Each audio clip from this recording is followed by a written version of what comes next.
Hi, everybody. Thank you for joining us today. My name is Simone Aska. I am a community manager at Nairobi Garage. We are excited to have you here for this week's workshop series. For those of you who are not familiar with Nairobi Garage, please allow me to do a very brief introduction. So Nairobi Garage is actually Africa's largest and coolest co-working space. We are home to 150 plus growth-focused innovative businesses, and we have a virtual network of 1,000 plus entrepreneurs. We do offer flexible workspaces that allow your business to have the space to grow and to get connected to a large network of similar-minded professionals. And you also have the space to increase in your impact and your scale. Our spaces also offer a variety of amenities, including fully furnished office spaces, breakout spaces where you can meet with your team, have your lunch, very reliable internet, and bottomless tea and coffee to keep you alert throughout the day. But beyond this, we believe that co-working drives innovation because whenever people share working spaces, they tend to collaborate and to create things that they ordinarily wouldn't on their own. So one of the ways that we do this is by hosting community events, one of which is our workshop series, which is currently happening every Tuesday morning. And today we are privileged to have Robert Bell, who is the CEO of Smith Consultancy. Robert is also an author and an ACCA qualified accountant. He actively champions for the support and development of SMEs. And if I can pull from his LinkedIn profile, Robert is exceptional at using scope and at using analytical, and interpersonal skills to scope and sanitize complex problems, removing stack barriers, particularly with the small and medium-sized businesses, such as creative or service-based businesses, so that he's able to help them foster growth and development.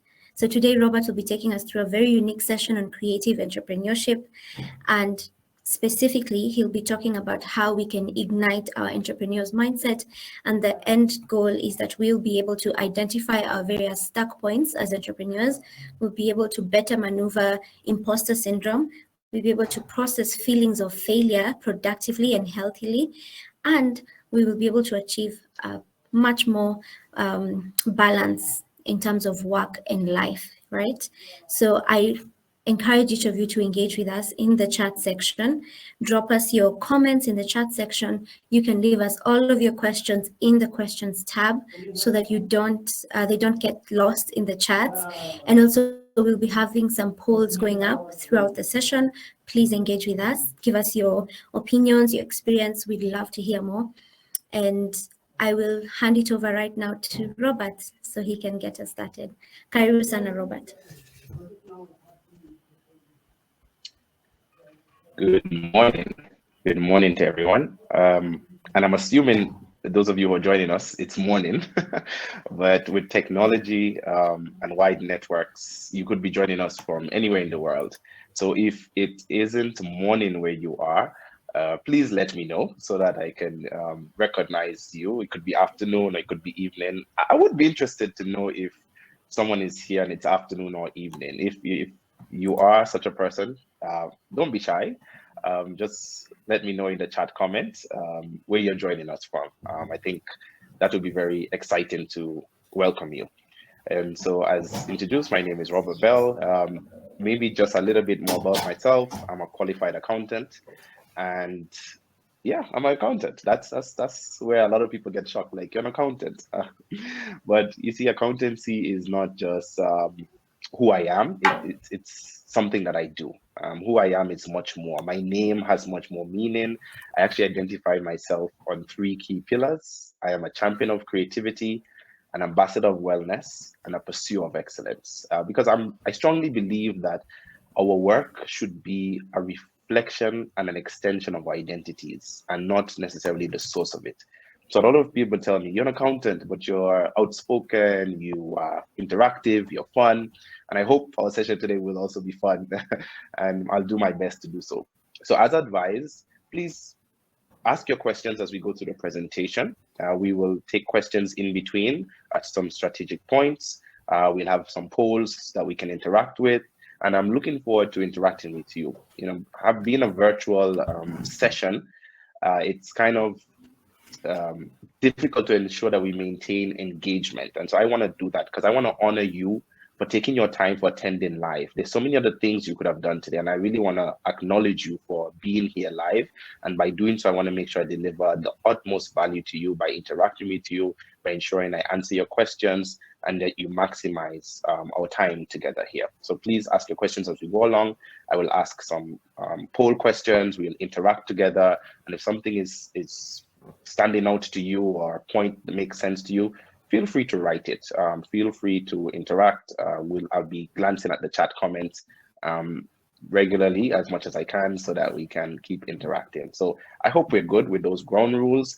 The session is being recorded, I believe. So if you're watching this on replay, still write notes. And those of you who are live, please take notes. I want you to engage, write your own notes, even take mental notes. Maybe you're doing something that you're unable to take notes. Maybe you're driving. I don't know. I hope you're not. But take a mental note because I want to ensure that you leave here with something tangible. All right, let's get to the presentation. Oh, and I was just to say a little bit more about myself, just to let you know a little bit more about myself. I am a member of ACCA. It's a global professional body. I'm an FCCA fellow of the ACCA. I sit on the ACCA Advisory Council in Kenya. I sit on ACCA's Global Forum for SMEs. I'm a big champion for SMEs. But beyond all of that, just a bit more about myself. I love scuba diving. I love nature. I love hiking. I've hiked Mount Kilimanjaro. That was one of the most life-changing experiences I've ever had.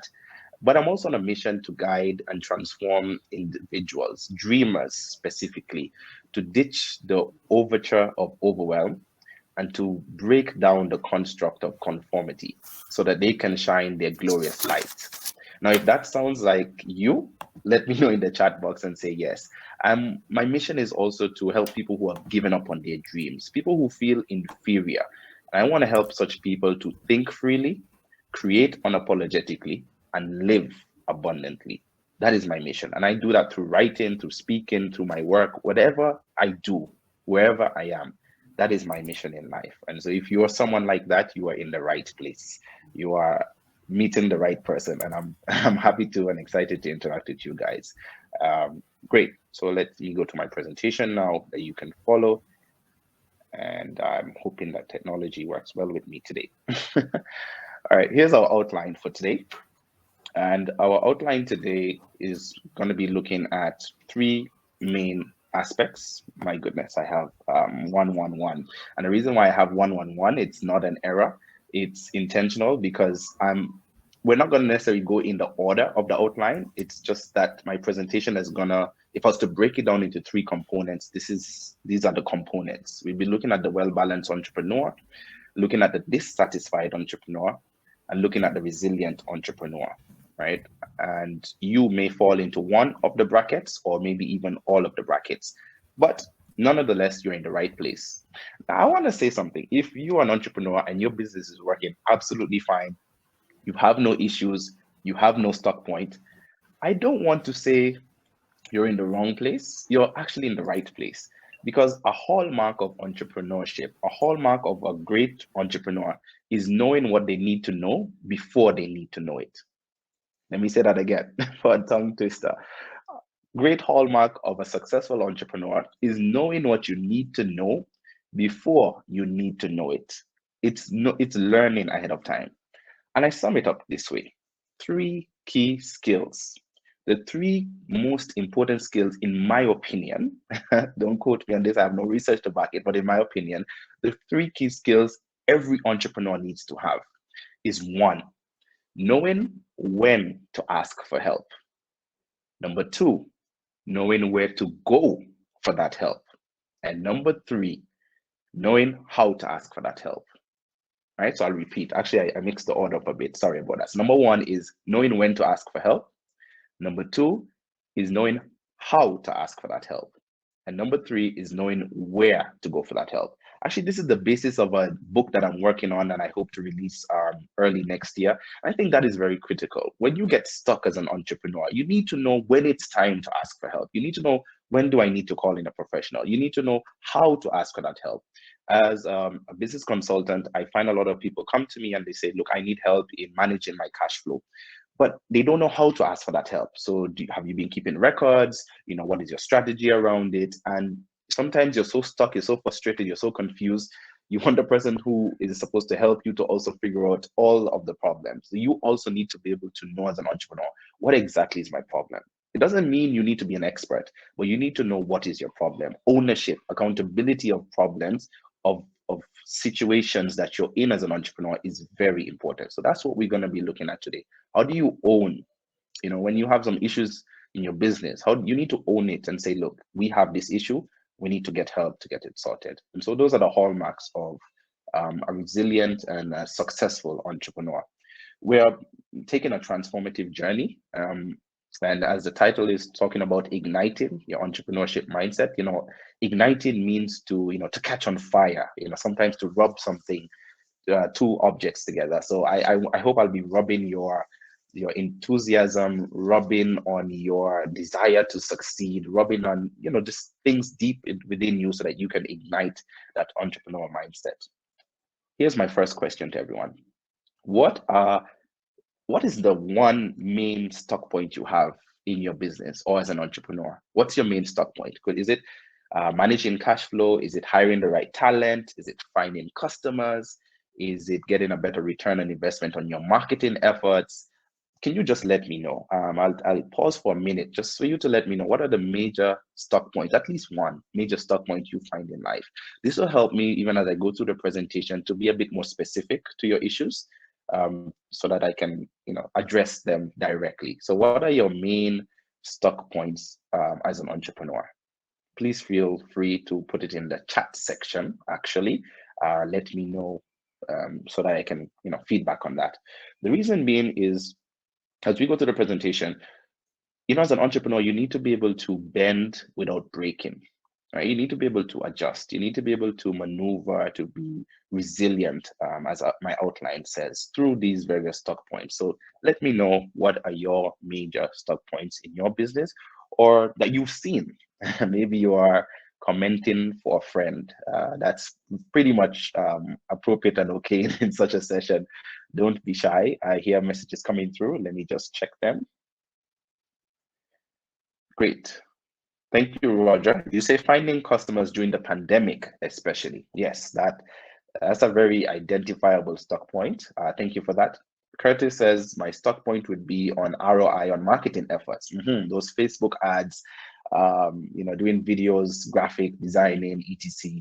How do you get a return on investment? Great, I've taken note of that. Natasha, finding the right customer, sales, very important. Finding the right customer. Thank you for that. Joseph says you're listening from Nairobi. Great. Let me know your stock points. I'm just waiting one more stock point and then we can move along in our presentation. Great. Mercy says staying motivated as an entrepreneur. Interesting. Staying motivated as an entrepreneur. And indeed, I think we all go through that, whether it's return on investment or marketing efforts, managing cash flow, getting clients. At the end of the day, I think one stock point we all have is staying motivated. I mean, how do you stay motivated when sales aren't coming through? How do you stay motivated when you're spending money on marketing and you're just not seeing the return? How do you stay motivated when employees leave? How do you stay motivated when competitors are rising up left, right, and center?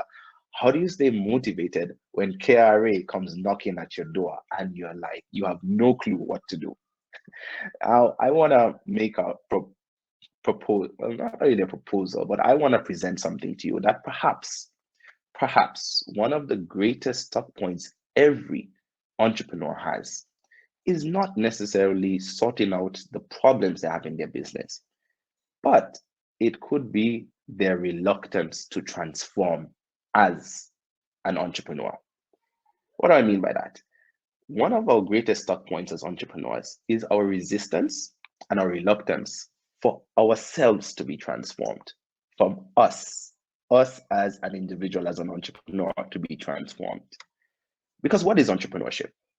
Entrepreneurship, as the Merriam-Webster dictionary defines, is an individual who creates a new business, bearing most of the risks and enjoying most of the rewards.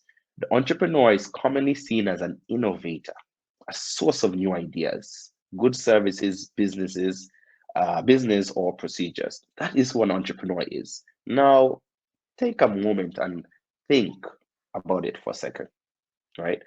Entrepreneurship is not about Entrepreneurship is not for people who can't find a job, right? Being an entrepreneur and starting a business is not because you can't find a job.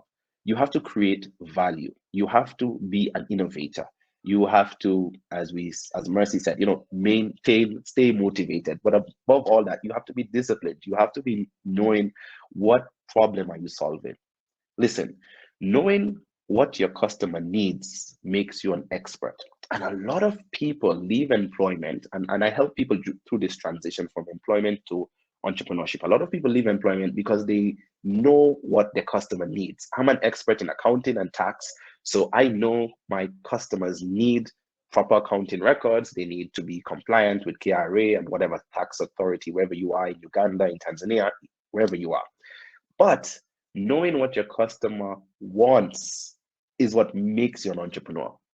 You see, oftentimes we confuse the two, right? What someone wants and what someone needs are two different things, right? A lot of people need certain things in their business, but what they want is not what they go to the market to look for. And I'm trying to remember who made that comment about the return on marketing investment, Curtis. And that could probably be one of your issues, right? Is you are putting out constantly, and I'm not calling you out here, I'm just using you as a reference.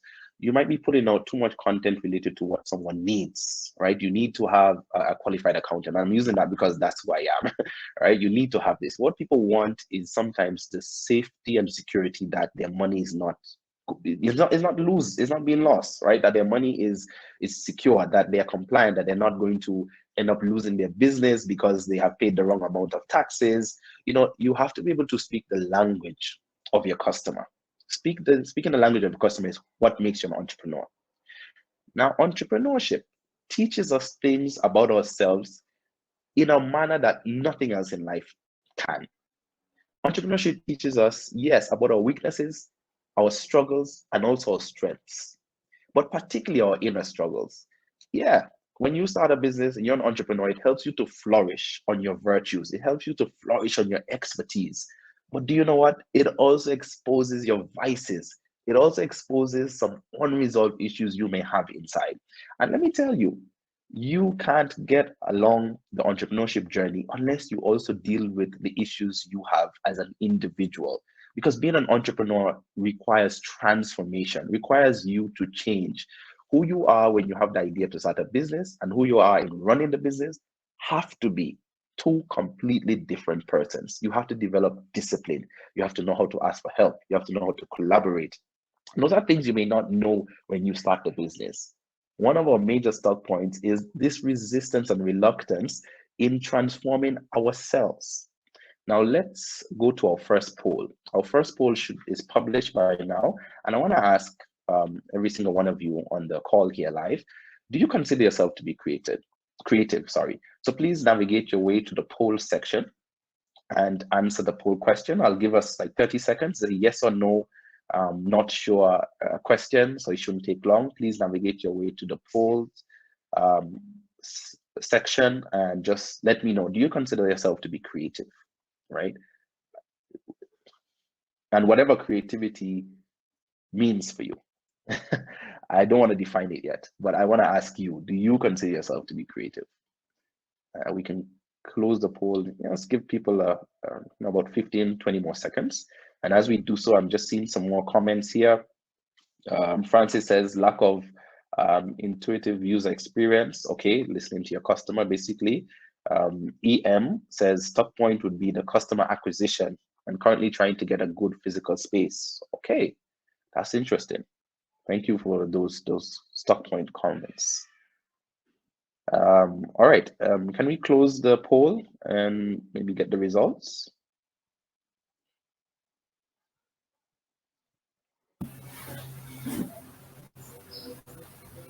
Yep, Simone? Oh, good. Yes, I can see it. So far we have. Go ahead. Yeah, so we have 77 people saying, so 7% of people saying, yes, they consider themselves to be creatives. 15% are not quite sure, And I think I definitely fall in that category. And then 7% are saying definitely no, not a creative. Wow. Yeah. All right. I am actually very shocked by these results. 79% of people consider themselves to be creative. That's very interesting on the call Yeah. here.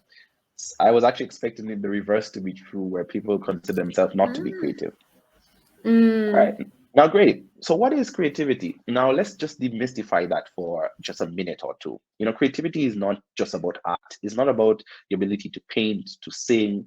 Creativity is is not just artistic, right? It's scholarly. It's about intuition. It's about bringing out ideas that you have inside of you. Steve Jobs says creativity is simply connecting the dots. And I like that definition. Very simple. I have my own definition, and perhaps I've committed one of the biggest felonies of presentation. Never quote yourself. I accept and admit and confess my sins and ask for your apologies. I've quoted myself. I've given my definition of creativity on the slide, but mainly for illustration purposes. That's why it's on the side. So please don't score me too badly in my presentation because I've quoted myself. Creativity is about searching and combining. You're searching for different data points and you're trying to combine things in a unique way. Right? It's a natural function of our human brains. Neurosciences tells us that coming up with creative solutions is a normal function of how we process information if we allow ourselves time and space to do so. If so, there's a condition there. The creativity separates us from all other species, right? Including AI. And I'm including AI in that being creative is something that's uniquely human. And it's a skill that's highly in demand. LinkedIn told us for 2019 and 2020 that it's the number one in-demand soft skill. Now in 2021, the language is changing from soft skill to relevant skill. Now, why am I bringing all of this up? You see, in my opinion, creativity is an identity extractor. Creativity extracts our identity. It brings out the identity of an individual or of a business. Because when you're going to do marketing efforts, right, you're trying to be creative. You're trying to bring out your identity in your branding, in your colors, in your messaging, in your copywriting. What you're doing is bringing out your identity.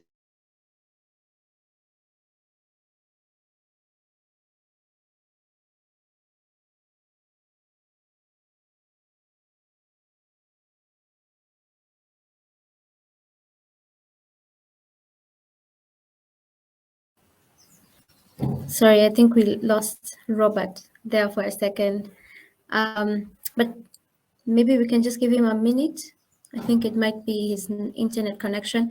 But thank you everybody for the responses in the comment section. I'm seeing that so many of us have quite a bit of stuck points that we need assistance with. I noted that EM said his stuck point is trying to get a good physical space or shop. EM, have you considered co-working spaces? Because you might find that the physical location you need and the workspace you need is available in such facilities.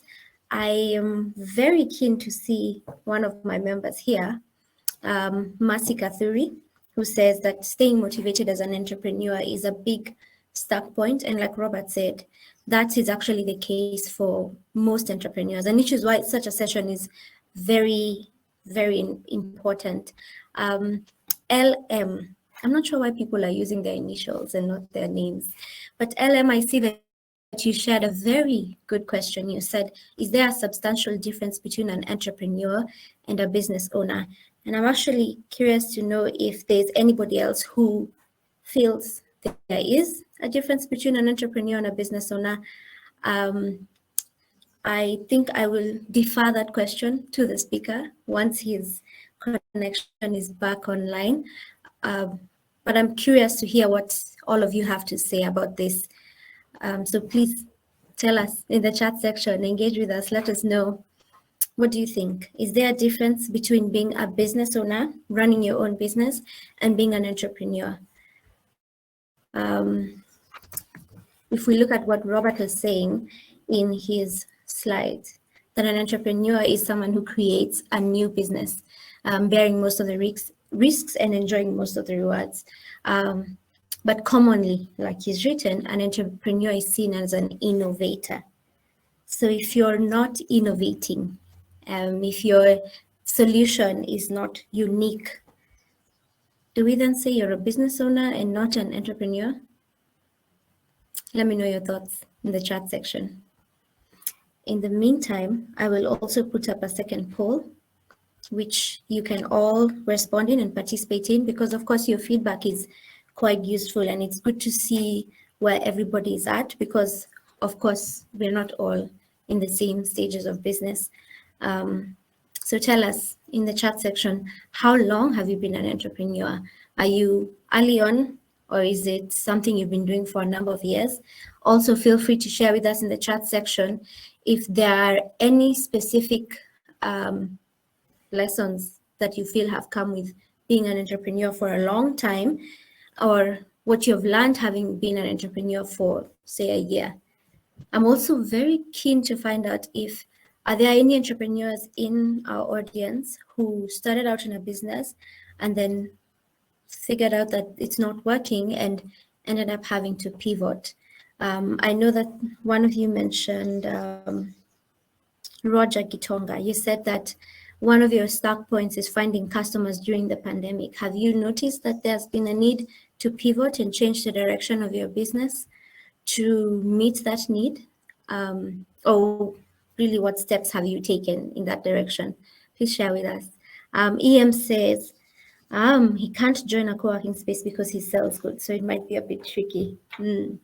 Okay, I understand, EM. Okay. I see Washeke has something to also share with us. And Robert is back. Sorry about that. Robert was just holding down the fort for you. I also put up the second poll, which I've invited everybody to participate in and just let us know how long they've been an entrepreneur for. And people are sharing in the chat section how they've pivoted in their entrepreneurial journey as a result of the effects maybe of the pandemic, or even a whole other dynamic that has caused them as entrepreneurs, like you said, to shift, to not be stuck. Yeah, but Robert, take it away. Thank you so much, Simone, and apologies, everyone. Actually, when we did our tech check early this morning at 9, we were very keen to make sure that my backup internet was working. So I had to transition to my backup internet. We kind of sort of anticipated something might have gone wrong, so apologies. You know, it is in Nairobi at times, the internet just goes down. I wouldn't tell you who my service provider is, but it just went down in the middle of the presentation. So kindly accept my apologies. Thank you, Simone, for launching the second poll. And I see that, so how long have you been an entrepreneur? Some say 30% say just starting, thinking of starting. Okay, it's changing. There's some people still voting. 11 votes have come in, but I'll go with this data for right now. 18, wow, quite a number, 5 years or more. Interesting. Very excellent. And we would love to hear some of your pivoting strategies. Great to know that. But it's kind of spread across. Some are between 1 to 3 years, some less than a year, and quite a majority just thinking of starting of it. So you are here at the right time. You are here to get the right information to help you along the way. So I think I lost you just about when I was getting to this slide, and I was talking about creativity and entrepreneurship. And we're talking about letting you know that creativity is an identity extractor.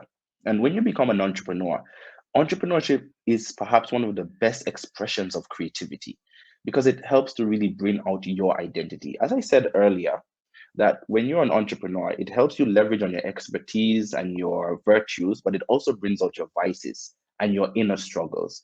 Going back to what someone said earlier, I think it was Mercy, that one of the stock points is staying motivated as an entrepreneur.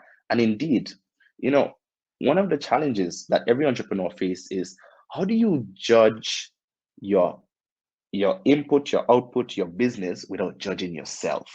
You know, as an entrepreneur, it's a very thin line. I don't know if you have that challenge, but I have that challenge myself as an entrepreneur. When things aren't working out, it can easily slip over to feelings of failure, you know, imposter syndrome, self-doubt. You start wondering, is it me? Am I doing something wrong? You know, what's going on here? Because when you're an entrepreneur, you can't hide who you are. And I'm not saying that if you're an employee, you can hide, but there's some things you can quote unquote get away with. There's some parts of you that you don't necessarily have to reveal. But when you're an entrepreneur, your decision making, how you make decisions in your life shows up in how you make decisions in your business. How you relate with people in life, it shows up in how you relate to people in your business. It's kind of very difficult to separate the two unless you can, be two different people, at different times. But when you're an entrepreneur, it really brings out who you are. And taking an understanding about who you are when you go to your entrepreneurship journey is very important, right? You have to focus also on awareness. You have to focus on building your business as much or even more as building yourself. You can't neglect building yourself as an entrepreneur. As an entrepreneur, you're a leader, and leaders are readers. If you never if you never have read before, you never read books. And as an entrepreneur, you have to read. You have to read books, you have to read journals, you have to read writings, you have to read the Business Daily, newspapers, you have to read what is going on. You have to read the policies that are affecting your business sector. And here's a challenge to you as an entrepreneur. Whatever sector you're operating in, do you know what pending legislation is happening? Do you know how the market is shifting?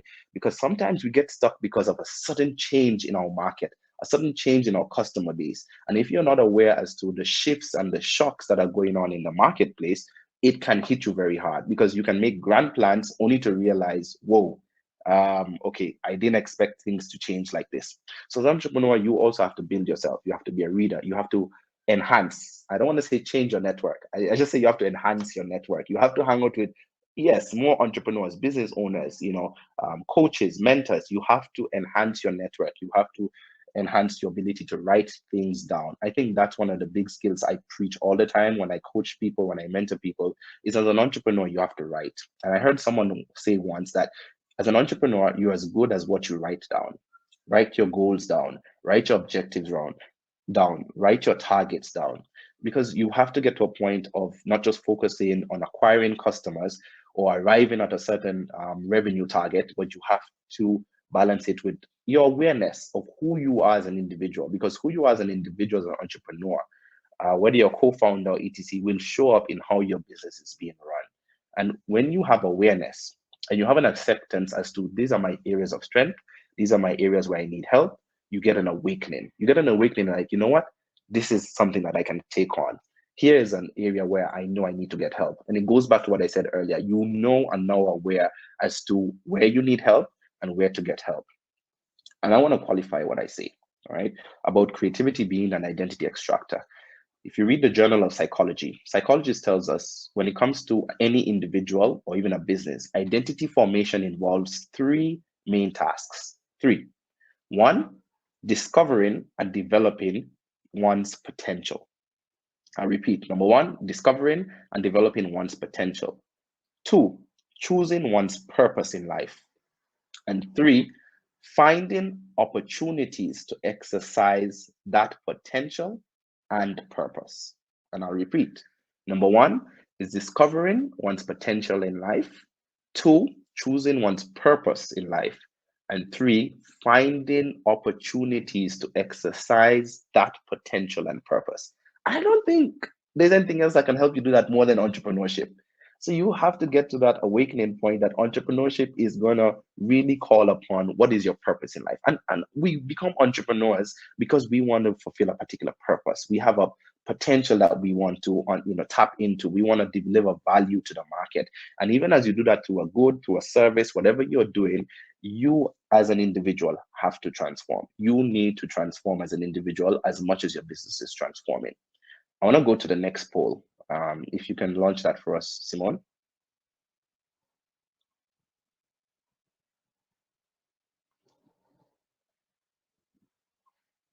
Great. So the poll is up, guys. Just take a minute to answer. Do you feel overwhelmed in your business? Right? As an entrepreneur, maybe even you're a solo entrepreneur, do you feel overwhelmed? How often do you feel overwhelmed? All right? Is it never? Things smooth and working out for you? Is it most times? Is it almost always? Is it sometimes? 3 votes have come in, so please keep them coming. I'll just check through the chat box. Okay. Pivoting is part of the journey. Thank you so much, Asheke, for that comment. It is indeed, and you are a seasoned entrepreneur. Thank you for that comment. You have to continuously pivot, and it's not as easy. I know, as it sounds, pivoting means having to let go of your current way of working or way of executing on tasks. And that can be difficult. And I'll speak to that, I think, actually in the next slide. So thank you for your comment. So 12 votes have in. I think that's a good number of people. Let's take a look at the results. That's 50% of us, but keep voting. So far, out of 12 votes, people feel overwhelmed sometimes, 42% of the time. Most times, 33% of us. Always, almost always, 25% of us. None of us never feel overwhelmed. Okay, so that's, I don't know if that's a good sign or it's a bad sign, but feeling overwhelmed, I don't want to say it like this, but it is part of the journey, because feeling overwhelmed means that you're stepping into an area, you're stepping into a territory where you need help, right? And help can take so many different forms. Please be very clear on how help looks like, particularly for an entrepreneur. Help could be increasing your skills, it could be retooling yourself, and it could be more collaboration. Help can take one of those three forms and many others, but I summarize them into those three. So one is, enhancing your skills. Two is retooling yourself.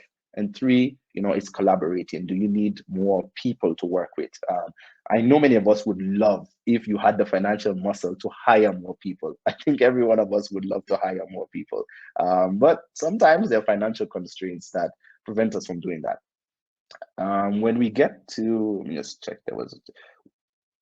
when we get to this point of overwhelm, we tend to start asking ourselves this question: what do I need to do to change my business? What do I need to do to grow my business? But I want to shift and transform our thinking from focusing just mainly on what you need to do and more of who you need to be. Who should you be? I think you should ask yourself that question as much as you ask yourself, what do you need to do? Who do you need to be?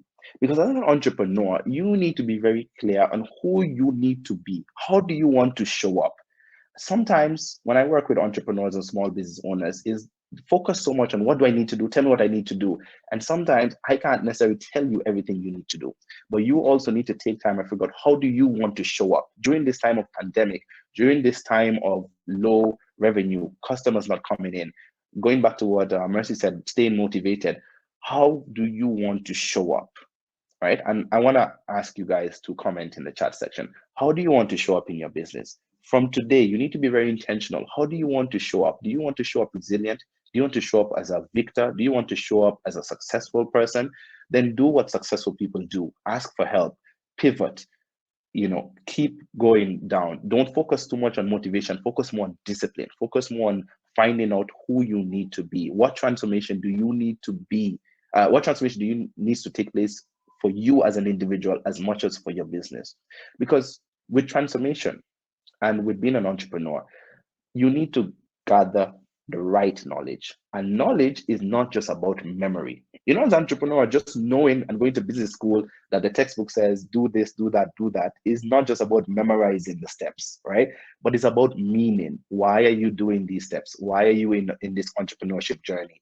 Going back to what we talked about, identity extractor, discovering your purpose, choosing your purpose, discovering your potential, developing your potential, right? Your knowledge must have meaning. As you learn things, as you read as an entrepreneur, you need to figure out what meaning does this have to my business? As you attend this workshop, what meaning does this have for me? It's time for you to internalize it for you as an individual. What meaning does this have for my team?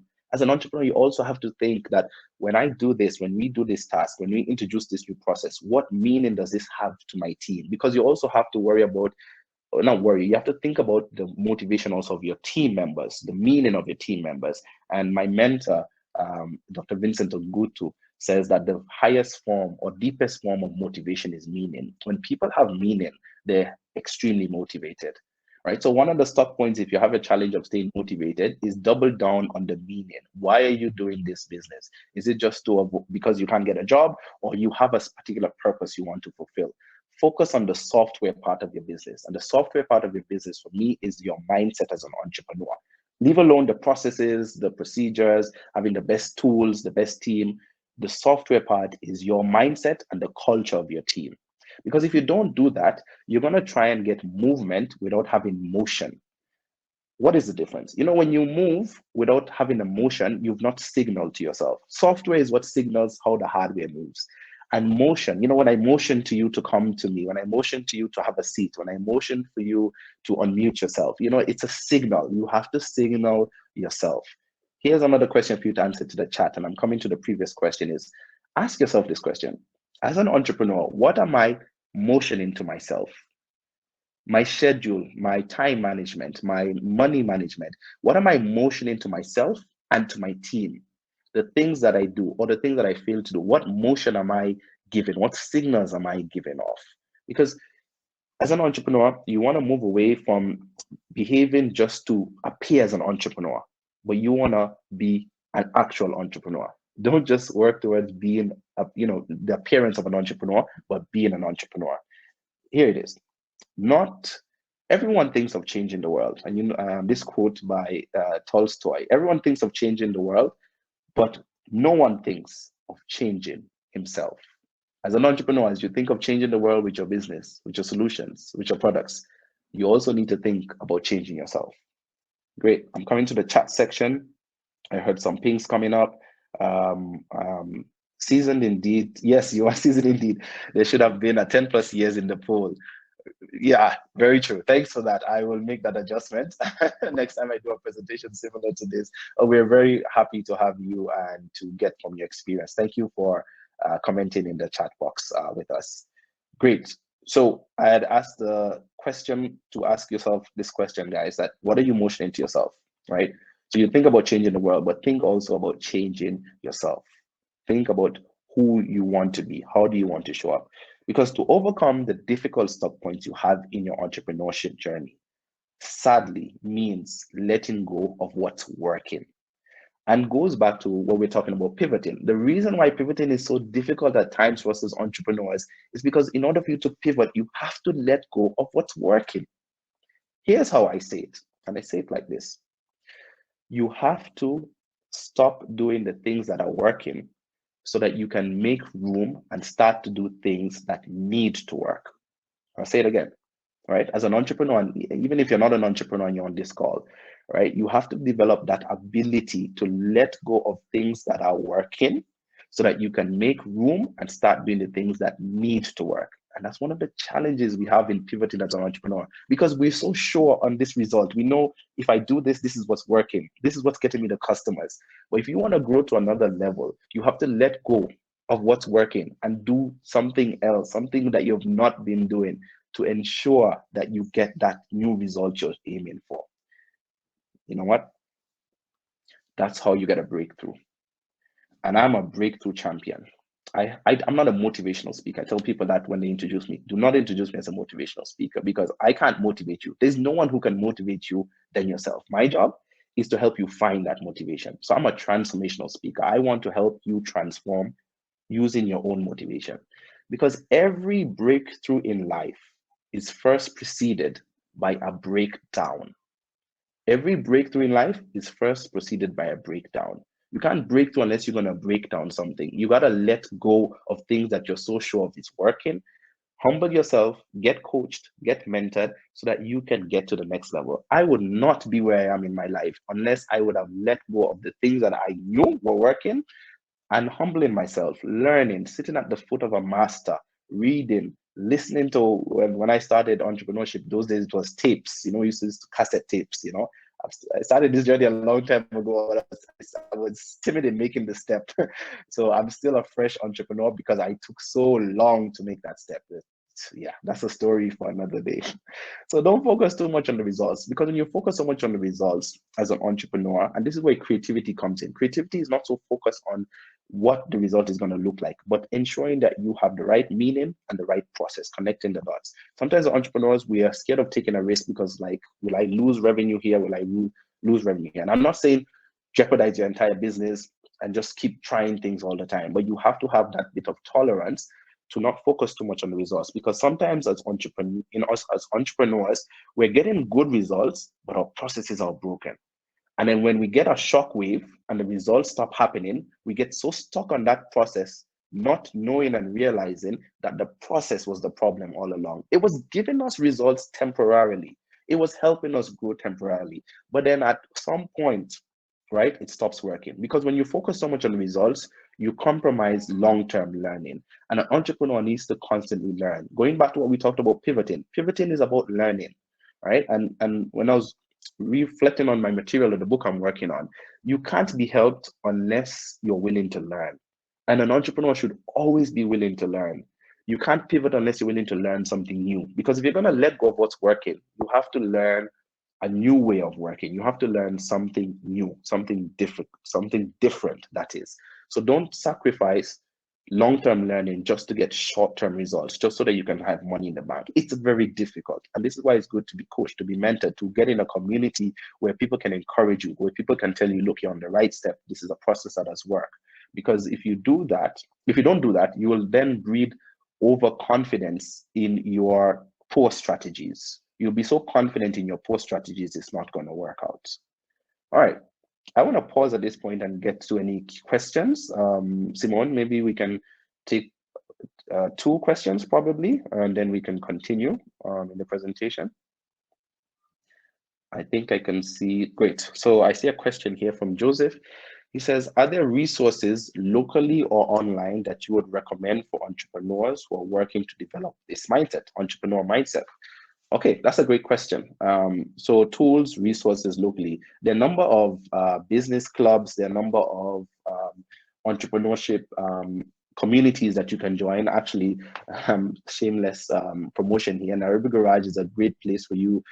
If you're an entrepreneur, you're looking for office space, because you get that community, and that's why they host these workshops where you can develop this entrepreneurial mindset, right? There are definitely books online.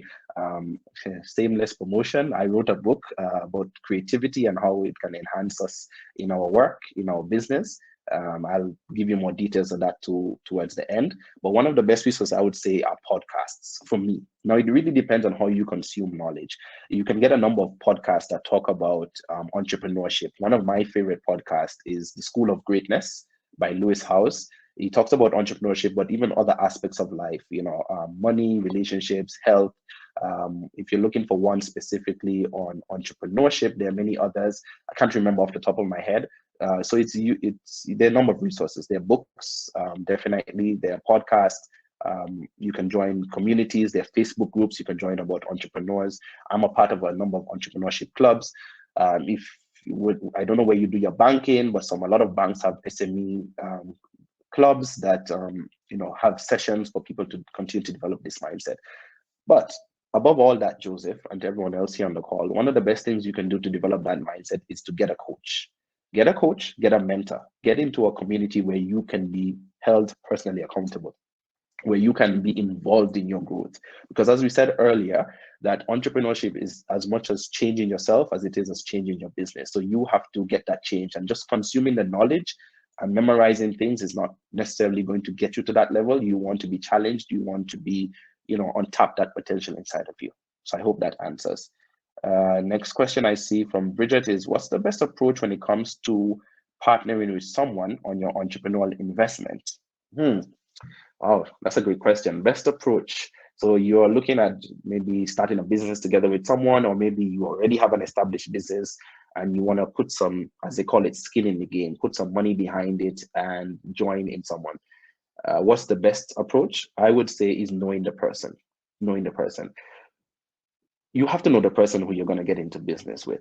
And knowing the person doesn't just mean know where they went to school. You need to know their mindset, right? And here are things that I tell people. Here are a few questions you should ask yourself when you're considering to partner with someone with money, right? Is you want to get questions as to how they view money. Because some people, when they get into an entrepreneurship engagement or business engagement, you get into a business engagement with someone, you guys are very aligned as to the outcome. But how you treat money is one of the big differentiators. For some people, money is something we can just use, like, let's just put more money behind it, right? How overcommitted are they into making this work? Because sometimes we're so overcommitted to making a plan work, we throw so much money behind it that we don't have a point of no return. So ask that person, at what signals do you have when it's time to call in help? What signals do you have when we need to sit down and evaluate. How open are you to hearing a difference of opinion? How do you handle conflict? Right? How do you handle conflict? I think that's a very key thing that you need to consider when you're going to get into business with someone, because conflict will arise, difference of opinion will arise. And here's the thing. When you're in business, if you are a co-founder and you have a business partner, you want to ensure your conflicts are task specific and not relationship specific. It's okay to have a disagreement, even with team members, with a co-founder, as long as it's based on a task and a difference of opinion as to a particular direction. But it should not spill over to affect your relationship. You should still be able to communicate. You should still be able to express your opinion. And if you're in a business partnership and you can't express your opinion, then that's a warning sign that things are not looking too well. All right, Bridget, I hope that answers your question. I think there's one more question from LM. Is there a substantial difference between an entrepreneur and a business owner? I ask because many people say that it's different. That is different. A difference between an entrepreneur and a business owner. I would love to know which angle you're coming from with this question. For me, I find them to be one and the same thing, because the entrepreneur is the business owner. You're the vision bearer. You are the head of the business. And you're talking about business owner, not a business manager. So I think from your question, for me, they look like one and the same thing, unless you can qualify, just give a bit more detail on that question. I can come back to it later. But it seems to be the same thing to me. If you're the business owner, you're the entrepreneur, you're the vision bearer. Yeah. Simone, you wanted to come in? Yeah, so I think I understand where LM is coming from, because a lot of people will say that an entrepreneur is somebody whose business is innovative and provides a unique solution. So for example, if you start an M-Pesa business, do we say you're an entrepreneur, or do we just say you own a business? So what she's asking is everyone who owns a business an entrepreneur? And so is this relevant to everyone who owns a business, or are there distinctions between people who are entrepreneurial and people who just start a business? Yeah. Okay, great. That makes better sense. Now that you've explained it that way, I don't have a clear-cut answer, and I want to be very open about this, because when you own a business, it means you've taken some sort of risk, right? And by definition, an entrepreneur is someone who takes a risk, right? I hear where the question is coming from, because if I start an M-Pesa shop, I just started it. I put money in and I'm not really involved. Does that make me entrepreneurial, right? For me, the technical answer is yes, because you've taken a risk, right? And then you won't take a risk unless you see that value is coming, right? Because entrepreneurship is about creating value. So from a technical perspective, yes, they're the same. But I understand where you're getting at, that simply just starting a business doesn't necessarily make you an entrepreneur. And by definition, it does. But yes, I hear you. The entrepreneurial mindset, I think, based on our language for today, starting a business doesn't necessarily give you the entrepreneurial mindset. You can be an employee and have an entrepreneurial mindset. I'm an example of that, because throughout my corporate career, 90% of the jobs that I did were newly created roles. I was either launching a product in a new market or launching a new product, expanding to a new territory. I remember expanding. I was working for a multinational corporation where I helped them get established in Ethiopia, in Djibouti, in Rwanda, and I was an employee, but I was running that segment of the business, right? So I was what people call an entrepreneur. So I had that entrepreneurial mindset, but I was not the business owner. So I think the reverse is what's true, right? You can be an entrepreneur without owning a business, because a lot of us are entrepreneurs, but we don't have a business behind our ideas, our solutions. You engage with people a lot, and they're like, oh, I'm an entrepreneur. And then I ask, okay, so what's your business model? What do you do? They've not made it a business. One of the areas I'm trying to grow to become a business is my speaking, right? So I'm a speaker, but I can't wholeheartedly say that this is my full speaking business. That's something that I'm continuing to develop, because when you have a business, you're making pitches, you're looking for prospects, you're looking to get business, you have a financing model around it, etc, etc, etc. So I hope that kind of gives a little meat to the question. Yeah. Great. All right, so let's pause there for questions for now. I'll get back to the presentation. I want to try and wrap it up, not take too much more time so that we can also have more time for Q&A and just respect our time that's here. So here we are. We have talked quite a lot about the difference between, I hope you can see this clearly, but I'll read for you. Focus on who you are, who you want to be as an entrepreneur, how you want to show up.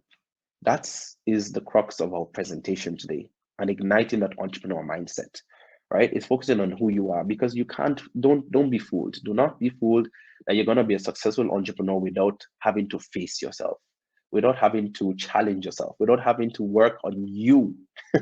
You have to work on you as an entrepreneur. You have to work on your issues. And that's the essence of developing this entrepreneur mindset. And the image on the left, maybe you may not see it too clearly, so I'll read it for you, is that I am not what I think I am. I am not what you think I am. I am what I think you think I am. Now, what does that mean? A lot of times as entrepreneurs, when we are stuck and we have a decision to make, a lot of us make a decision based on what we think an entrepreneur should do. Right? So we make a decision because that's what we think is the right thing to do, or this is what we think will make us look like the boss. You know, that fear that comes over us, like, am I making the right decision? Let me just make this decision because this is how a boss should make the decision. But you have to evaluate and, like, am I making decision based on who I am? Does this line up with my values? Does this line up with the values I want for my business? Is this something I can stand behind? Is this something I can back? You know, when you write a check, you write checks these days, you know, you write a check, there's something backing that, there's money in the account, right? You want to be able to have solutions to problems that you can back up. And that's one of the greatest, I've said a lot of things that are the greatest, but one challenge we have as entrepreneurs is that when you constantly just want to be told what to do, right? You don't have the backing of that, you know, that check. So you just implement things in your business, but you don't have the backing on it. And that's why it's good to have a mentor and it's good to have a coach, because I can give you the best strategies of how to grow your business. But if that is not something that you are ready for at an individual level, at a mindset level, it's not something you're going to be able to sustain. So you want to make small incremental steps that you can back up. And at some point, you then have to make a leap of faith. At some point, you have to make a leap of risk. And that's why it's good to have a coach to hold your hand, to say, look, you need to upscale this. I've had some of the best conversations in 10 minutes when I've spoken to business moguls, and they ask me simple questions. They just ask me simple questions like, where do you see yourself as an entrepreneur in 5 years? Not where I see my business. And I remember being asked that question and I was like, wow, what am I doing to build myself? Because I'm working hard to build my business for the next 5 years. But the person who's going to run that business in 5 years cannot be the person I am today. It's impossible. So I always have to think about, what am I doing to build myself, my mindset, my discipline, my skills today that will better position me to manage my business in the next 5 years. And I always ask myself this today: if I was to get an influx of cash, if I just got an angel investor that gave me the cash that I need to do what I need to do, am I ready to manage the number of employees that will come into my business? Am I ready to manage the number of clients that will come into my business? Am I ready? And it doesn't mean I need to have all the questions, the answers now, but I need to know, all right, this is where I'm heading, and these are the things I need to start building up to get there. I am always constantly at a personal level, on an entrepreneur level, learning things today that I know I'm going to need tomorrow. Now you might ask me the question, how do you know what you're going to need tomorrow?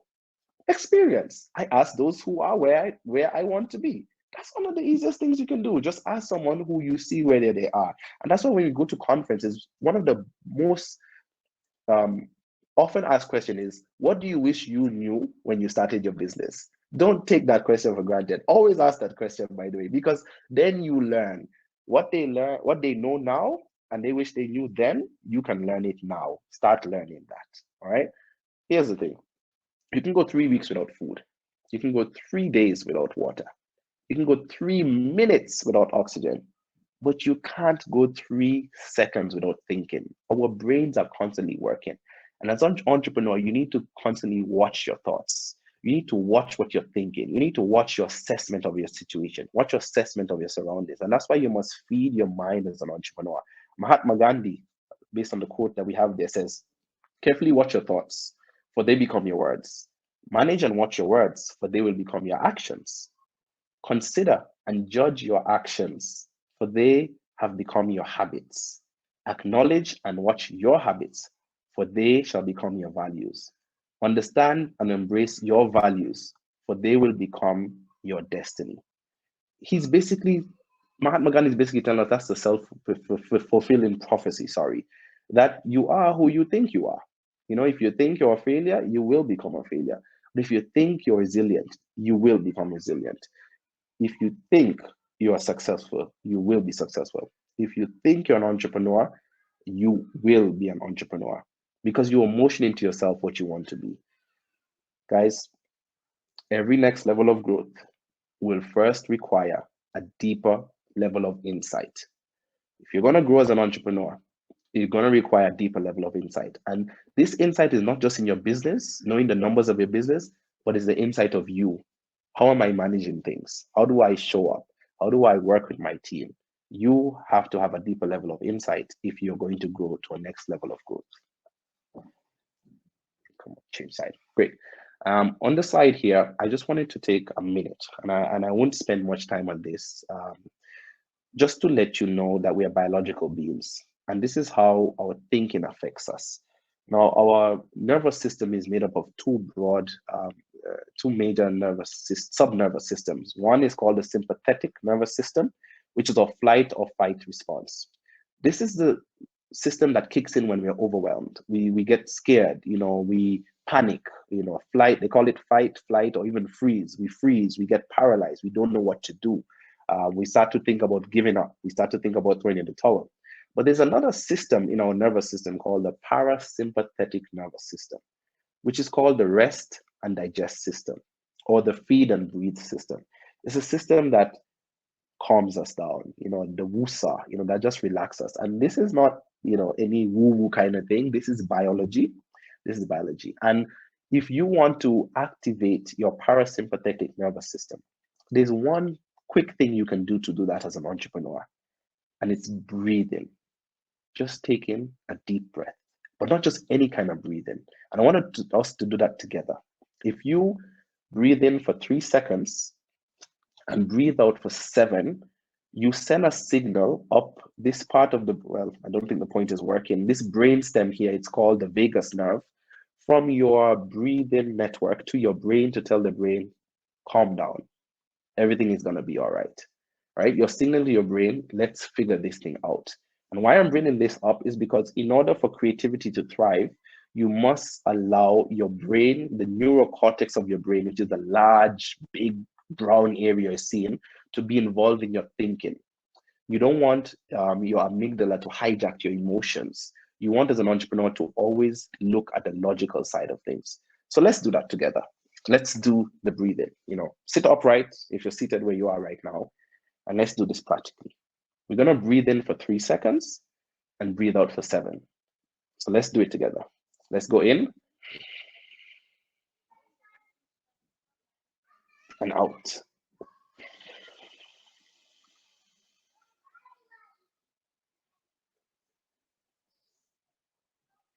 Let's do it again. In, out.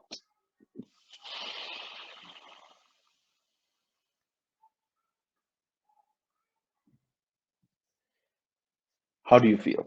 Even after 2 times of doing that. Do you not feel a little calmer?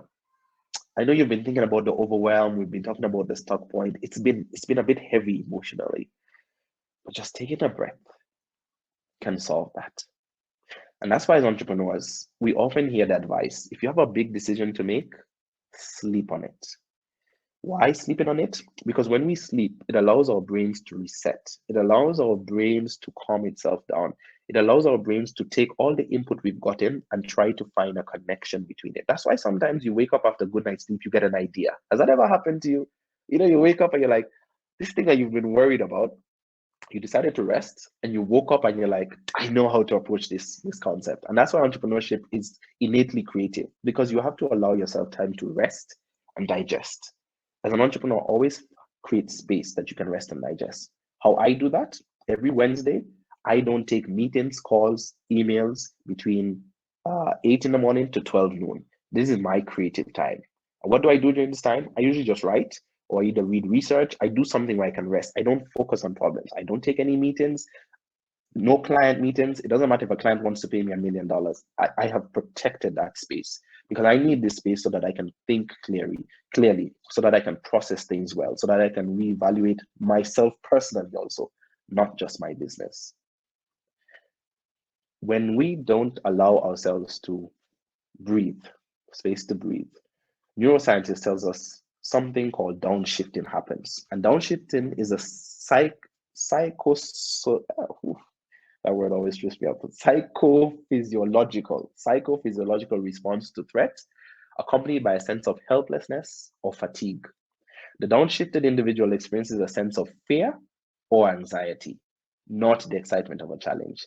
And my question for you guys today is, you started your business, you're excited about, solving this problem for customers.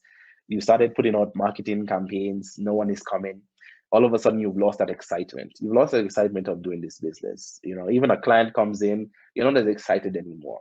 And what we're being told here is because you've not allowed yourself time to rest and to digest, to reevaluate and reconnect to your meaning, to your purpose. As an entrepreneur, always do that. Always reconnect to your purpose and your meaning. Don't fill your calendar with to-do lists and to-do lists and to-do lists. Fill your calendar with to-be list. Today, I want to be like this. Today, I want to be kinder. Today, I want to be more introspective. Have an intention daily of who you want to be. Create that space where you can rest and digest. Because what goes on inside of you is much more important than what's going on outside of you. What goes on inside of you is much more important than what goes on outside of you. As an entrepreneur, when you lack creativity, these are the things that happen. And we've talked about it. Joyless activities. You're going to work, but you're not feeling satisfied. One of the things, I work with people who are dissatisfied, not unsuccessful, because you can be successful but be dissatisfied. And I want to know, is there anyone here today, business is well, right? And I don't want you to have survivor's guilt. During the pandemic, some people's business have done very well, but there's something called survivor's guilt. Because your business is doing well, you feel a bit embarrassed and ashamed to say that because people have lost jobs, people have lost income. But is there anyone here today whose business has actually done well, but you still are not excited? Is there, I don't want you to expose yourself too much, but if you're willing, just let me know. Wow, there's a big yes. There's a big yes. The business has done well. Business has done well, but there's still this excitement. I want to tell you guys, give yourself permission to be excited. Celebrate. One of the things I do with my coaching clients is that we celebrate our victories, no matter how small. Gratitude is one of the best ways to signal and to inspire creativity. Because when you're grateful for the work you've done and the obstacles you've overcome, it somehow just motivates you to go for another challenge. Because there's no one who is like, you know what, I'm so happy I did this, I'm going to sit here. No, that's fear, that's downshifting. So if your business has grown, but you still have that joyless activity, spend time to just be grateful. Take even a full day off. I mean, I say these things and people are like, you're so crazy. How do you take a whole day off? No, you cannot be at the behest of what people want you to do. You have to make space to be the person who you want to be, how you want to show up. Take time off. I take time off quite a bit with my business, and my staff can tell you that. And at times it's at the height of some very intense times. And it doesn't mean I'm careless or irresponsible. I plan because I know I need energy to persist. Number two, energy stagnation. Because when we become joyless, what's really happening is our energy is bottled up. We have not given ourselves permission to celebrate. It's impossible to celebrate without energy being moved. When you celebrate a victory, you get excited. You're moving energy around. So it's good to move energy around. It's good to celebrate, to look back. This is what we've achieved. And if your business hasn't done so well during the pandemic, find something to be grateful for. Find a point of gratitude. Make a commitment today to find a point of gratitude, to recirculate your energy, to get back and ignite that entrepreneurial mindset. Just say, you know what? Wow, this is where we were. This is where we are. And you can only do that if you record things. Write things down. I write goals down. And I looked back at some goals I wrote 5 years ago, and every single one of those goals, personally and professionally, I achieved. I didn't even notice that. I had forgot to look at it. And when I looked at it, I was like, wow, Now, isn't that a source of joy? And it's not a sense of excitement. It rebuilds some sort of um, commitment inside of you. Like, you know what? I can do this. I can do this. And then when you're doing that, look back at how you did it.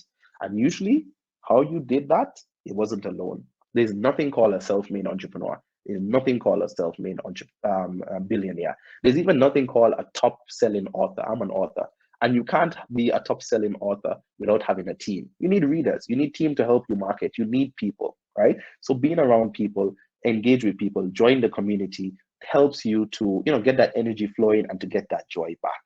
Because if you find yourself easily irritated right now, it means you're really at a stagnation point. Another thing you can do is get a coach. I highly advise about getting a coach because a coach helps you get far. FAR is an acronym. A coach helps you become flexible, adaptable, and resilient. When you go far, you have to be flexible, you have to be adaptable, and you have to be resilient. The only thing special about those who transform themselves and their lives is their view of their own future. They refuse to be defined by the past. They see something bigger and better that they never stop fueling their vision. Every single day, they maintain their vision of faith and hope and take courageous steps in that direction, accompanied by much failure and pain. With each step forward, their confidence increases and their identity becomes more flexible and less constrained by what was. Don't constrain yourself by what was. Be flexible in your identity. Look to the future. Be hopeful for the future.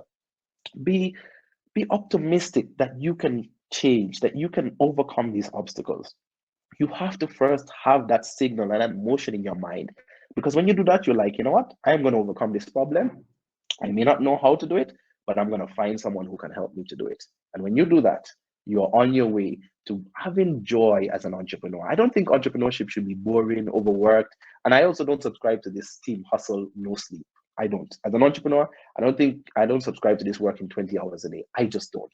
I think if you're doing that, it means you're not properly gauging and properly phasing yourself. Yes, there'll be seasons you go through where you need to put in some extra time, but that cannot be continuous. Give yourselves time to rest and digest. And before I close, I want us to do an activity. And I have a prize for someone who will give me the right answer. And don't worry, I know I am an accountant. It doesn't mean I'm an expert in math, and we're not here to. Oh boy, I might be showing you some of the answers. I wanted to slip some of the slides, but let's see. So I want to use the chat option, and I want you to tell me, right? Obviously, if I was to ask you guys, what is 5 plus 5? I think all of us can get that answer. It's 10. But if I ask you, what two numbers can make 10? Can I get some responses very quickly? This part I want us to move at a little speed so I can finish up the presentation. So here we have 8 plus 2. We have 8 plus 2. Joseph says 3 plus 7. Let's go. Let's keep going, guys. Yep. 6 plus 4. Francis says 10 plus 0. Great, great, great. And so on and so forth. Now, as an entrepreneur, remember we said creativity is connecting the dots. Now, what if I told you this? Entrepreneurship and creativity means reframing things. You see, if I ask you, how do I get what's 5 plus 5? There's only one answer, and we call that convergent thinking. You're converging your thinking to one place. And it means that as an entrepreneur, it's not about finding the right answer, but asking the right question. You also need to be aware, what do I have? I have this and this. What can this get me? How can I get to 10? You say 8 plus 2, 7 plus 3, they're different combinations. But look at this. Don't ever forget things you've learned in your personal experience that can help in your business. What if I told you that if you add 14 plus negative 4, how do I type that? Mathematicians, don't crucify me. 14 plus negative 4. What is that answer? Can someone tell me? 14 plus negative 4. Oops, the last thing should have been equal. Obviously, the answer is 10, isn't it? 10. Strangely enough, every time I do this presentation, no one gets it right the first time because our brains are so focused on convergent thinking. We forgot that when we learn numbers, we learn something called positive numbers and something called negative numbers. Do you remember your number line? What this means as an entrepreneur, your situation may look negative right now, but you just need to double down your efforts, increase your positive efforts, your positive input, and you can still achieve your goal. It doesn't matter where you are right now in your business. And I wholeheartedly believe that. It doesn't matter where you are, your situation may look negative, negative cash flow, negative customers. If you just get the right positive, you can still achieve your result even before the end of this year. It's just about making the right moves. And if that sounds good to you, please say yes. Type yes in the chat box if that sounds good to you. Now I want to give it a prize. Who can come up with the most creative way to come to 10? I gave you an answer already. -4 plus 14. Now, going back to your number lessons, let's see who can, quickly recall. I have a prize for someone who comes up with the most creative answer to get to number 10. Can I have some options in the chat box, please? Anyone? I'll give you a minute to think about it. I gave you some clues. I told you the number line. So I want to see who can come up with the most creative answer to get to 10. Creative as possible. And I'll pick the answer. I'll let you know the criteria. All right. Washeka says 100 plus minus 90. Sorry, 10. Great answer. Great answer. Let's see if anyone can better that. Anyone want to give it a try? And you know what? With creativity, you need to learn that there's no wrong answer. You have to continuously iterate. Another word for pivoting is iterations. And so an entrepreneur, if you're scared of making a mistake or scared of failing, you may be in the wrong place. You have to learn to put your ideas down. You have to learn to make steps. You have to learn to be open to corrections. Wow, people are really typing. Now we need someone to proof test some of these answers. So Bridget comes in and says 2 open bracket -5 plus 10, 2 times negative bracket 10 equals 10. Okay, I want someone to tell me if that's correct. All right, so if we do that, negatives, okay. Yes, that sounds correct, Bridget. Good attempt there. Comfort says 63 plus, I guess that's -53. Okay, equals 10. Great answer, Comfort. Yes, okay, you corrected it, correct. Wow, this is an interesting equation. 50 times 10 divided by 50 equals 10. Okay, I'm going to give 10 more seconds, and then I'm going to give you guys one more clue because I'm still not getting to the point where I want to get to. All right. Closing in 5, 4, 3, 2, 1. Now listen to this, guys. No one yet has come to this point, and it's very okay. This is why you have people to coach you, right? It's as if we forgot that numbers do not have to be whole numbers.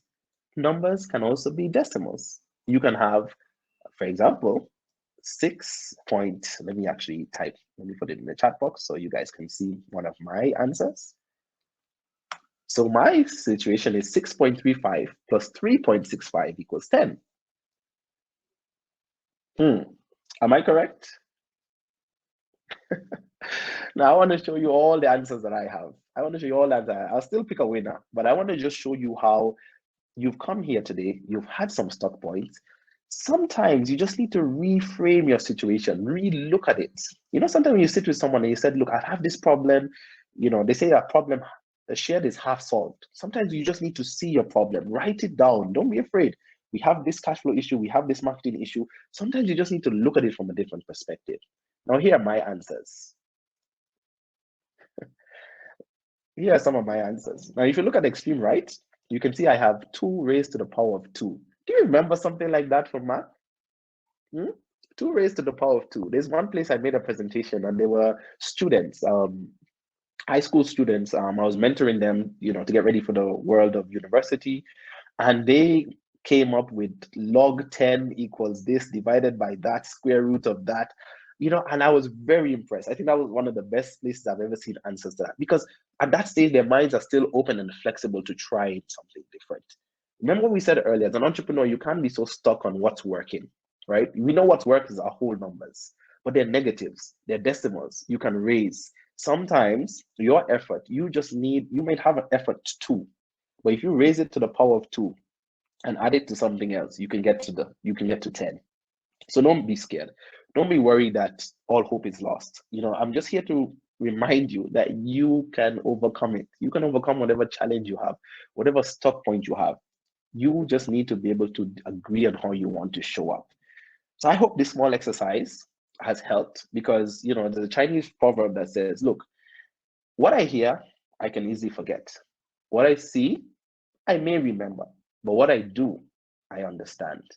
So I hope by doing this that you have understood the crux and essence of my presentation today. So I want to award someone a gift for the most creative answer. And you know what? I won't do it. I want you guys to tell me. Let's have a quick vote. You please tell me in the chat box, out of all the answers you saw, who do you think has the most creative answer? I'm going to leave it to you guys. All right. And then you'll let me know as I wrap up the presentation. So Simone, I'm just about done. And I want to thank you guys so much for really being here and giving of your time. And I just want to say thank you to every single one of you. And I have a gift to offer that everyone who's attended this session live here today. I've put a link here. Simone, I know we'll put it in the chat box. I have a free handout for just helping you, on the creative journey. What are things you can do? We talked about some of the points. It's just a 4 or 5 page PDF document that you can keep handy, refer to it. Celebration as an entrepreneur is a cornerstone. You need to always celebrate your victories as an entrepreneur. So if you click that link, download the free PDF, I will invite you to 1 hour free group coaching session that will happen on Thursday, 11th of November, where now we can see each other, we can talk, we can get into a bit more specifics as to your stock points. And I'll offer this for free. And the value of a group coaching session such as this goes at 6,500 Kenya shillings per person. But because you've attended Nairobi Garage workshop today, in partnership with them, I'm offering this 1 hour group coaching session for free for you. So I advise you to take advantage of it. And it will only be live. There will be no recording. It's only for those who show up at that point. And I understand if you're not able to show up, we have other commitments in life. But if you do have the time or you see the value in this presentation, I will advise you to show up. I also have another gift today. I did mention that I'm an author. I wrote a book called Blow the Lid Off: Reclaim Your Stolen Creativity, Increase Your Income, and Let Your Light Shine. It's written for people who are dissatisfied with their current status quo and want to tap into their innate creativity so that they can fuel their life, increase their business, and let their light shine. And that book is available TBC, Amazon, Barnes & Noble, wherever books are sold. It's normally retails for 1,500 Kenya shillings, but for attending today, you get a special offer of Kenya shilling 1,000. And I've left the contact details there for you to call or text, and you can get a copy at that rate. Now, just before I hand over to Simone, I want to award someone a free copy of my book, a hard copy of my book. And now the garage is off. Okay, a free copy of my book. And I was asking you guys to vote. I didn't see any submissions, so I will pick a winner. And the winner I will pick is Bridget. So Bridget, congratulations. You have won yourself a free copy of my book, autographed copy of my book. Just send your details to the number on the screen and we'll get in touch with you. All right.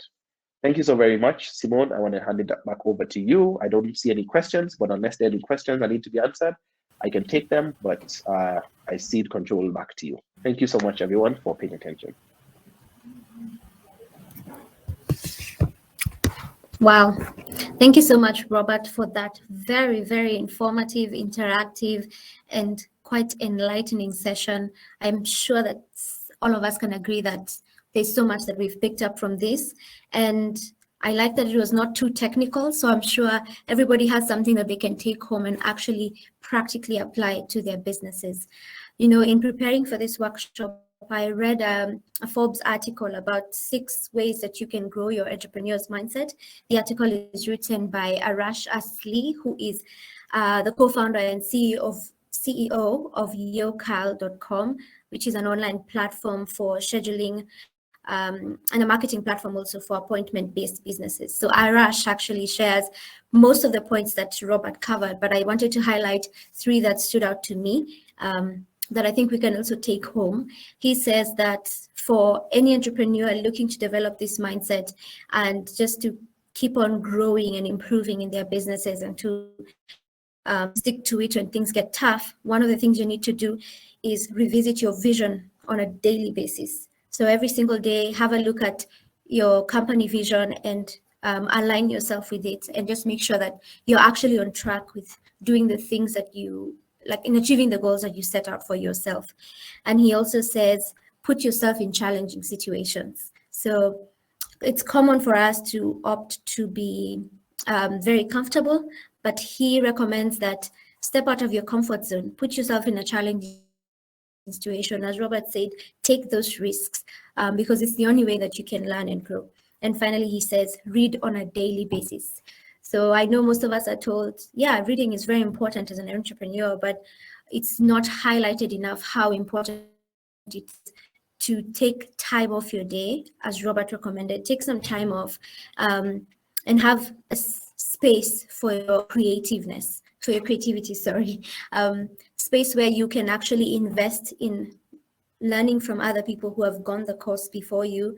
So if reading per se is not really your strong suit, there are a lot of different kind of content that you can consume online that can help you in your entrepreneurial journey. And one of the ways you can do that is attending workshops like this that Nairobi Garage organizes for free. And there are so many other workshops and online content that you can consume to help you not just navigate the entrepreneurial journey, but also, as Robert recommended, just to invest in yourself as an entrepreneur, not just in your business, but in yourself. Yeah. So Robert, thank you so much for this very informative session. I really was just jotting the notes, and there's so much that I've taken away. And I know the same is the case for every one of us here. As he said, he has shared with us a link where you can get a free copy of his Creative Continuum Guide, which will just help you as an entrepreneur in your creative journey. And it's for free. So please check out that link, take advantage of it. And also, he has extended to us a 500 shilling discount on his book, which is incredible. Please take advantage of it as well. It's a great gift for another entrepreneur. If you yourself are not an entrepreneur, you can always gift it to somebody else. We're coming right around Christmas holiday. So yeah, a great gift idea for anybody in the entrepreneurial space. And also, as usual, Nairobi Garage will extend to all the attendees who have not experienced Nairobi Garage yet a free day pass, which you can take advantage of in any of our locations. We will share a link where you can book your day pass that will come to your emails by the end of the day, along with just a summary of what we spoke about today. But thank you everybody for attending. Thank you for engaging. All of your questions and comments were quite useful and just helped enrich the entire experience. And we look forward to seeing you again at our workshop next week. Next week, we are privileged to have our workshop on creating brilliant online ads to drive sales. And you don't want to miss out on that. We'll also share a link where you can book, you can register for that workshop via email. Yeah, thank you everybody. Please feel free to stick around in the chat section. Yes. Yeah, before people sign off, I think it's if you don't mind, it's just important. I just say thank you again to everyone for your engagement. I've seen some thank you messages, and just to let people know that my partnership with Nairobi Garage goes beyond even this workshop. Just to let you guys know, one more piece of promotion, if you call it that. I entered TED's Global Idea Search 2021 in January, and I came out of thousands of applicants a winner. I submitted an idea. They were looking for the next best idea around the world, and I submitted and I won, and I want to celebrate that. And the TED team allowed me to record it virtually because there was the pandemic early in the year, and I chose as #1 place to record my TED Talk was Nairobi Garage, and they were so helpful, so kind. The space was very useful. Simone worked very well with the TED team. So I recorded a TED Talk in Nairobi Garage, which to date, that was launched, it was published on the 21st of June, and to date has hit 1.5 million views. And I think let's celebrate that, guys. If you're Kenyan, you're an African, join me in celebrating. I'm putting the link in the chat box. You can check it out if you've not. It's about the emotions behind our money habits. So I talk about how the emotions behind all. Money is not just logical, right? It's not just a logical decision or relationship, it's emotional. Yeah. So I recorded that, and to date it's 1.5 million views. I've put the YouTube link, which I think is over 100,000 views. Please take a minute, a few minutes to check it out, celebrate with me, share it with friends, and let's keep it going. So thank you so very much, everyone. Thank you, Simone, and back to you to sign off. Thank you, everyone who has tuned in. Please, let's connect on LinkedIn or anywhere else, and we can keep the conversation going. Enjoy the rest of your day. Thank you, Robert. Thank you, everybody. Please feel free to leave your LinkedIn handles in the chat section so everybody can get to connect. Thank you, as always. Have a good day.